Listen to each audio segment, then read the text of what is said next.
Subscribe now and press the bell icon. Never miss an update.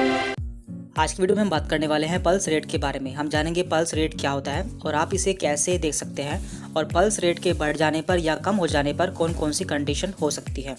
तो इसके बारे में आपको पूरी जानकारी होनी चाहिए।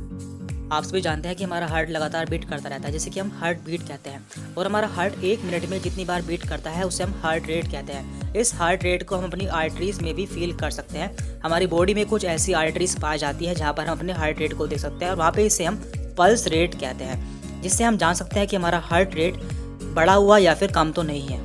अब हम जान लेते हैं कि किस तरह से आप अपने पल्स रेट को जान सकते हैं कि आपका पल्स रेट कितना है। इसके लिए कॉमनली हम रेडियल आर्टरी का यूज़ करते हैं, जो कि हमारे हाथ में पाई जाती है, हमारे अंगूठे वाले साइड में।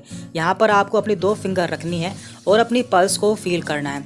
आपको यहाँ पर 30 सेकंड तक काउंट करना है कि यहाँ पर कितनी बार बीटिंग होती है।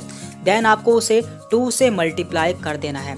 तो इस तरह से आप देख पाएंगे कि आपका 1 मिनट में कितनी बार यहाँ पर आपको पल्स फील होती है।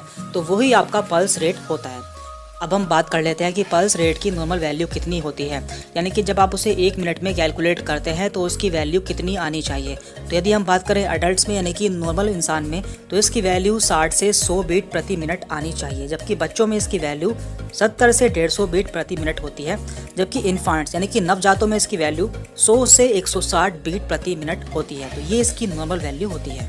तो हमने देखा था कि हमारे पल्स रेट या फिर हार्ट रेट की नॉर्मल वैल्यू 60 से 100 प्रति मिनट होती है, जो कि एक नॉर्मल वैल्यू है। यदि ये 60 से कम हो जाती है तो हम इसे ब्रेडीकार्डिया कहते हैं, मीन्स हमारा पल्स रेट या फिर हमारा हार्ट रेट कम हो चुका है। यदि ये 100 से ऊपर हो जाती है तो इसे हम टेकीकार्डिया कहते हैं, मीन्स हमारा हार्ट रेट या फिर हमारा पल्स रेट बढ़ चुका है। तो ये किस किस कंडीशन में होता है वो भी हम जान लेते हैं। तो सबसे पहले हम बात कर रहे हैं टेकीकार्डिया, यानी कि जो हमारा पल्स रेट होता है या फिर हमारा हार्ट रेट होता है वो कब बढ़ जाता है या फिर 100 से ऊपर कब हो जाता है। तो देखिए, कुछ ऐसी कंडीशन होती है जबकि हमें कोई बीमारी नहीं होती तब भी हमारा पल्स रेट बढ़ जाता है। तो ऐसी कंडीशन कौन कौन सी है?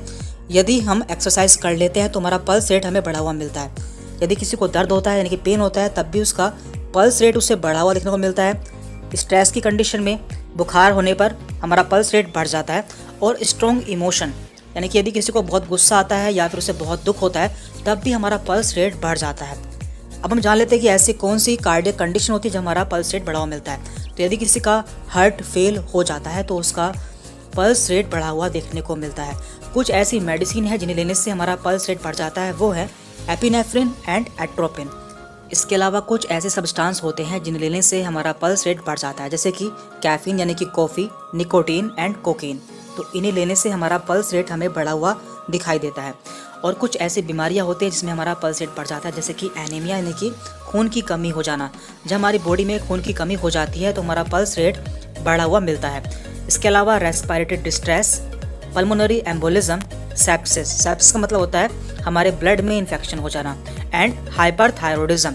हाइपरथायरॉयडिज्म में भी हमारा पल्स रेट बढ़ा हुआ देखने को मिलता है। तो ये सभी कंडीशन है जब हमारा पल्स रेट हमें बढ़ा हुआ देखने को मिलता है। अब हम बात करते हैं ब्रेडीकार्डिया, मीन्स पल्स रेट या फिर हार्ट रेट का कम हो जाना। तो यदि किसी का पल्स रेट 60 से कम हो जाता है तो हम उसे ब्रेडीकार्डिया कहते हैं, जो कि इन कंडीशन में देखने को मिलता है। तो यहाँ पर पहली कंडीशन है हाइपोथायरॉयडिज्म।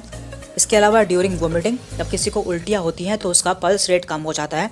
और वैसोवेगल सिनकोप के समय भी हमारा पल्स रेट कम हो जाता है। इंक्रीज इंट्राक्रेनियल प्रेशर, जब हमारे ब्रेन का क्रेनियल प्रेशर इंक्रीज हो जाता है तब भी हमारा पल्स रेट कम हो जाता है। हाइपोक्सिया, हाइपोथर्मिया, जब हमारे बॉडी का टेम्परेचर कम हो जाता है तब भी हमारा पल्स रेट कम हो जाता है।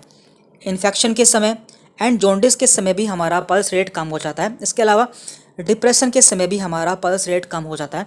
और कुछ ऐसी मेडिसिन होती हैं जिन्हें लेने से हमारा पल्स रेट कम हो जाता है। तो ये सभी कंडीशन है जब हमें ब्रेडीकार्डिया हो जाता है।